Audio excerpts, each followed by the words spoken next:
Hello, this is I Do Damage, and welcome back to the channel. In this Killsquad video, I want to talk about the new update and some things that are kind of going on with Killsquad right now, and also want to talk about the future for this game in specific. So let's just go ahead and start right away. First of all, I've been not making too many videos on Killsquad, mainly because I haven't been playing it.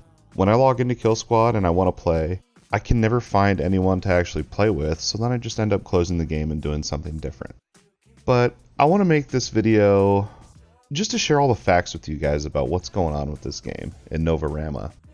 So first of all, let's start with the great news, and that is the new update, the Coliseum of the Unseen, has finally been released. I think it came out a week, maybe 2 weeks ago. Pretty much this introduced a new game mode, which is endless waves of enemies, and at every so many waves you get rewarded. You can access this mode specifically from the contract menu, or sometimes when you kill one of the night elite mobs, I've already forgot what they're actually called, the purple plagued elite guys, you know what I'm talking about if you've played the game. When you kill them, they have a chance to summon a rift that you can enter and go into this Coliseum of the Unseen, and then it's pretty much the same as the contract from my understanding. And they added some more stuff to the game, but this isn't really a patch breakdown video. This is more of just a state of the game, I guess, and what's going on. So Novarama came out and said they're going to start doing this event called Gathering of Bounty Hunters. It's a cool idea, but what is it exactly? Let me tell you. So the Gathering of Bounty Hunters is they're really trying to incorporate the community into the decisions that are made when it comes to growing this game and developing this game.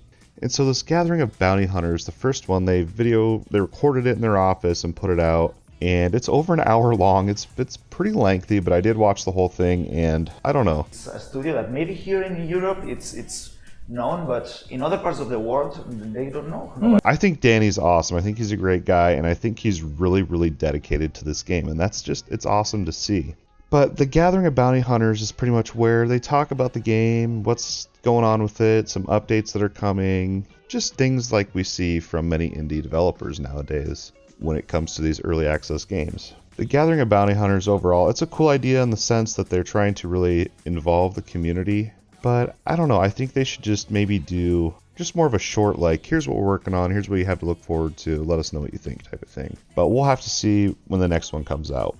Now, the next thing I want to talk about with Novarama is they put out this post on Steam a few days ago talking about what we as the players would rather them do moving forward.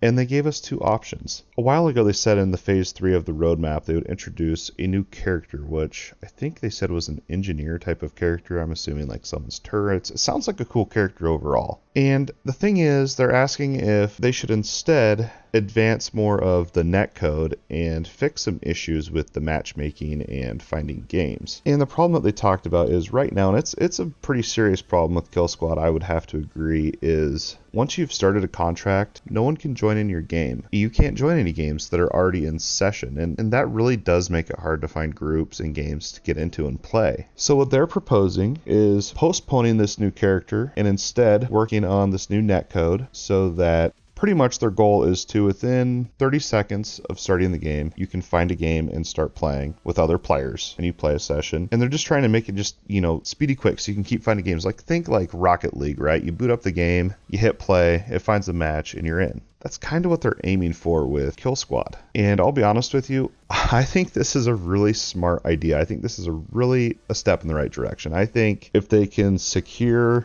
the ability to be able to boot up the game, find a game, join in, and just play and jump straight into the action, because let's be honest, for me at least, I find the moment-to-moment gameplay interesting. The action never really stops, and you just keep going, killing stuff, and it's 100% better with other players. Solo on this game is just not fun, okay? It's doable, but it is not fun. So pretty much what they're proposing for Killsquad, sorry about the ramble there, but what they are proposing is, should we stick to the roadmap and give this new character that we've promised? Or they're asking if the community would be okay with postponing the new character and instead adding this new netcode so that we can get into these games faster and pretty much build a stronger foundation, right? So if you're asking me, it's pretty obvious. My opinion is forget the new character. Adding a new character at this point is not going to make the game any better. better. They really need to secure the game and be able to play with other players, right? Because as I said at the beginning of the video, as soon as I boot up Killsquad, I want to go play 4-player co-op and just crush through the content, have fun, action, non-stop gameplay, and just, you know, I find a team, we beat the mission, we stay in the group, we go to the next one, boom, boom, boom, boom, and just have fun, right? And that doesn't exist right now in Killsquad, but I think when it does, I think they have a true chance of succeeding.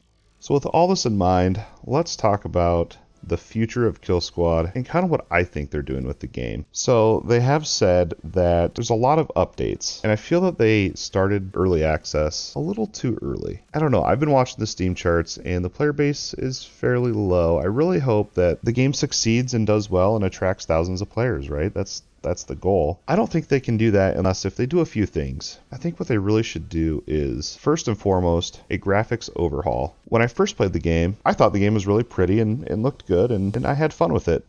And I decided to revisit on stream Killsquad. Go back and play it after, I don't know, a month or so break, and I booted up the game, and the first thing I said was, has it always looked like this?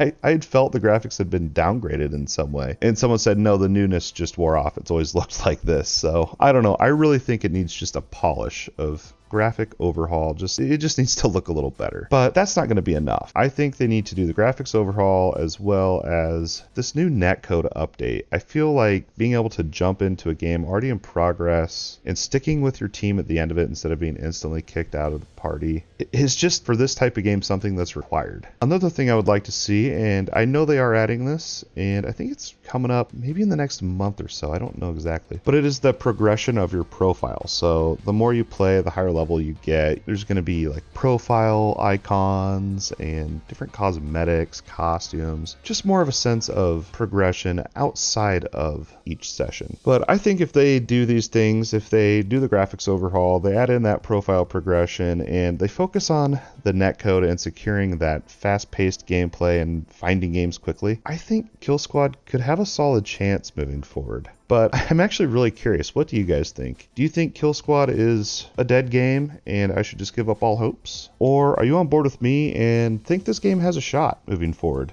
Let me know what you guys think, and if you enjoyed this video, please do like and subscribe, and also check out my links down below. As always, thank you, and we'll see you next time. Do you think it's meant to be? Does it feel like letting go? Can I spend some energy? My battery